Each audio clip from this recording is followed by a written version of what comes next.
warahmatullahi wabarakatuh. Saya Sri Wahyuni di sini akan berbagi pengalaman mengenai menghadapi SKD CPNS.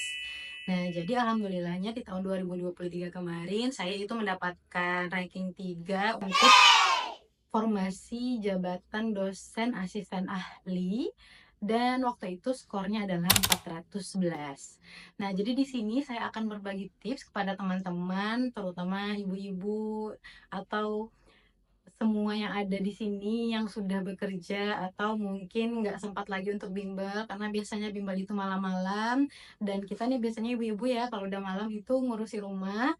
Nah, dan juga pagi sampai sore itu bekerja. Nah, jadi silakan disimak tips-tips berikut ini mengenai cara belajar SKD CPNS tanpa bimbel. Nah, yang pertama itu adalah pastikan bahwa teman-teman tahu dulu apa itu seleksi SKD. Nah, jadi seleksi kompetensi dasar atau SKD CPNS ini itu akan menguji kemampuan dasar kita terkait analisis, pengetahuan umum, kemudian juga wawasan kebangsaan kita dan juga tentang kepribadian kita. Nah, tapi tidak sesederhana itu. Setiap materi ujian-ujian seperti PIU, TKP, dan TWK itu ada sub-sub materinya lagi yang akan diujiankan.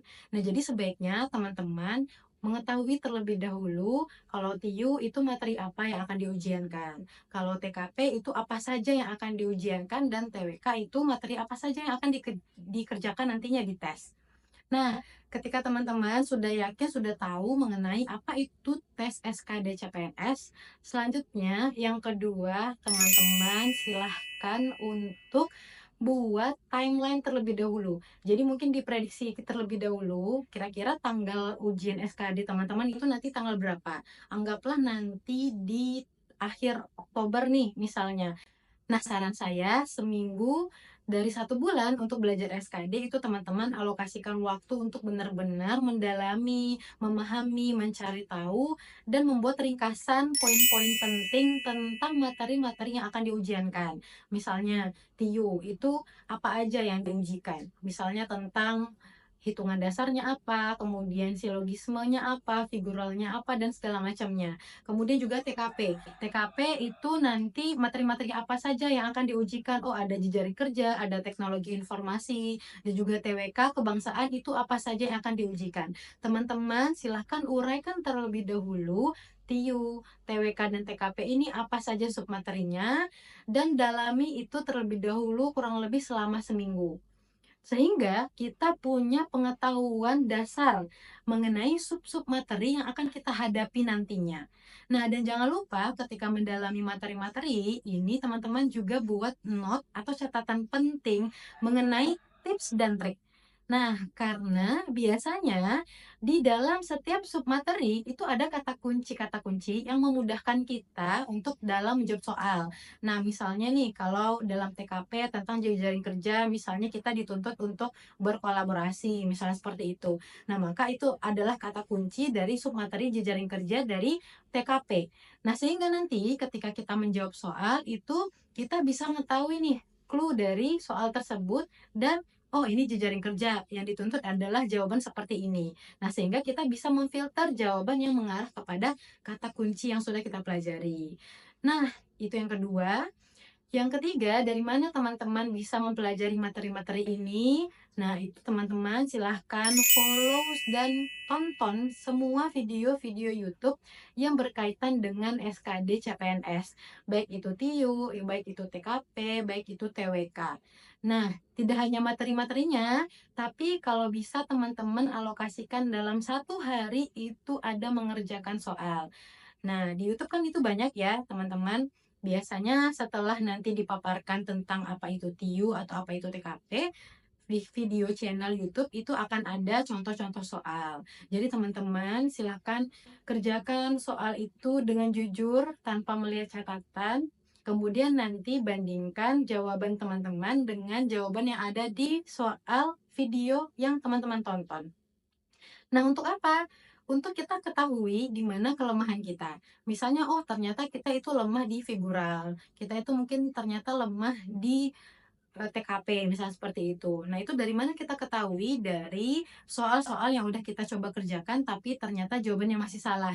Nah, maka silakan teman-teman lebih dalam lagi, perkuat lagi, cari tipsnya lagi dan triknya lagi di channel-channel YouTube atau di video-video YouTube sampai teman-teman bisa menguasai soal-soal itu. Nah, tapi jangan sampai lengah nih. Jangan sampai kita terlalu banyak menghabiskan waktu di kelemahan kita, tapi kita juga harus lebih mengasah kelebihan kita. Misalnya ternyata kita itu mampu nih di soal-soal pecahan, di soal-soal hitungan dasar. Nah, maka kita harus selalu latihan-latihan di situ. Sehingga kita bisa meminimalisir waktu dalam mengerjakan soal-soal yang udah kita kuasai. Nah, sehingga kita bisa punya space waktu untuk mengerjakan soal-soal yang menurut kita sulit. Teman-teman, ini juga yang penting ya, yaitu adalah memfollow akun-akun Instagram ataupun join juga channel Telegram atau juga join grup WhatsApp yang berisi tentang informasi SKD CPNS. Nah, karena perubahan-perubahan peraturan soal-soal yang update itu kadang-kadang justru kita bisa dapat informasinya dari akun-akun Instagram atau dari channel-channel YouTube. Bahkan di channel Telegram itu juga banyak yang nge-share tentang pengalaman mereka atau soal-soal atau contoh-contoh soal yang telah mereka dapatkan nih di ujian misalnya seperti itu. Lalu mereka akan share, oh ternyata timnya seperti ini, TKP-nya seperti ini, kayak gitu. Oh kalau di ruang ujian itu tidak boleh bawa ini, kalau ke ujian itu harus seperti ini, harus seperti ini, dan harus seperti itu. Nah itu kita kadang-kadang justru bisa tahu hidden tips seperti ini itu dari channel Telegram. Jangan lupa untuk selalu latihan. Karena kita nggak bimbel, jadi silahkan teman-teman ikuti tryout-tryout gratis yang disediakan di Instagram ataupun channel YouTube ataupun channel Telegram yang teman-teman follow tadi. Nah, biasanya kan mereka ada tuh ya menawarkan tryout gratis SKD CPNS. Silahkan teman-teman coba. Kenapa tryout ini penting? Karena benar-benar membantu kita untuk mengalokasikan waktu, menghandle waktu dalam pengerjaan soal. Nah, jadi teman-teman SKD ini tidak hanya sebatas bisa ngerjain soal dan lulus passing grade, tapi kita juga harus bisa menguasai waktu. Nah, kalau kita terbiasa untuk mengikuti dan mencoba tryout-tryout, silakan teman-teman coba tryout-tryout gratis yang ditawarkan di akun-akun Instagram event SKD CPNS. Itu nanti kita terbiasa untuk manage waktu soal. Nah, sehingga kita tidak kehabisan waktu dalam mengerjakan soal dan juga bisa memanage mana yang harus dikerjakan dahulu, mana yang ditinggalkan dahulu. Nah, jadi kita nggak grogi dan nggak takut nih kalau seandainya lihat layar orang lain, mereka udah hijau semua, kita ada masih merah, kita nggak takut karena kita udah punya strategi waktu sendiri, karena udah terbiasa tryout. Nah, tips selanjutnya itu teman-teman silahkan di setiap weekend ataupun di setiap ada kesempatan yang menawarkan webinar-webinar tentang tips dan trik SKD CPNS atau webinar tentang pembahasan-pembahasan soal SKD CPNS, teman-teman ikuti. Nah, jadi manfaatkan waktu untuk webinar-webinar, terutama webinar-webinar gratis agar teman-teman tidak menyia-nyiakan waktu hamin 1 bulan nih. Nah, selanjutnya itu teman-teman benar-benar harus latihan, latihan, latihan.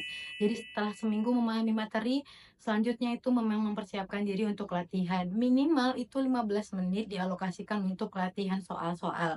Kalau bisa juga 2 sampai 3 kali dalam seminggu itu alokasikan 2 jam, benar-benar sesuaikan situasi, kondisi, dan waktunya untuk simulasi ujian SKD yang sebenarnya.